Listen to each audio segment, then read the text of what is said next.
I also want to go across to India Today's Ashutosh, who's at the tragedy site. He was one of the first journalists to reach there, and he joins me live now, just minutes after the Prime Minister Ashutosh received an upfront briefing by the Home Minister and local authorities right at that spot where you've been reporting from since Sunday, where that bridge actually broke. What kind of briefing was it? Do we have any inside information about what message the Prime Minister has sent out to the Gujarat government and the local authorities? Because so far there are no indications that any real action has been taken.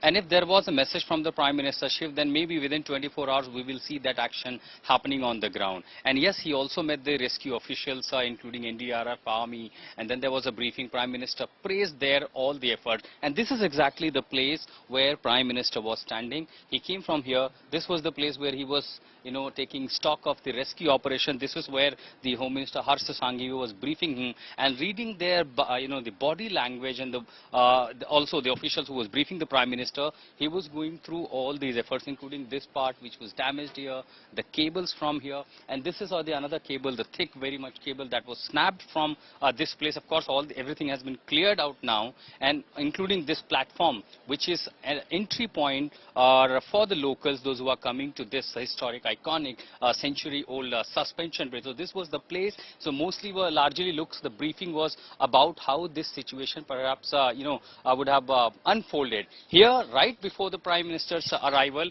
and that's the, the Oreva's banner, the banner which is placed here from the one side, but the other side, this is how the banners were covered by the authorities, by the local administration. That's another banner of Oreva, and just before, minute before the Prime Minister's arrival, this is how the clothes were being used and to cover the Oreva's banner. But if you see right just in opposite to that, it also has our Oreva's another banner. So that's also shows the kind of embarrassment that the local administration and the government has probably received after that, how the questions being raised that they failed to nab and even name the big fish of this, man-made tragedy in Morbi, and clearly only going after the security guards, the clerk. The questions being raised that if you haven't even named them, how are you gonna interrogate them? How are you gonna question them? Have you even issued a summon? But one thing is really expected now, that after Prime Minister's visit here,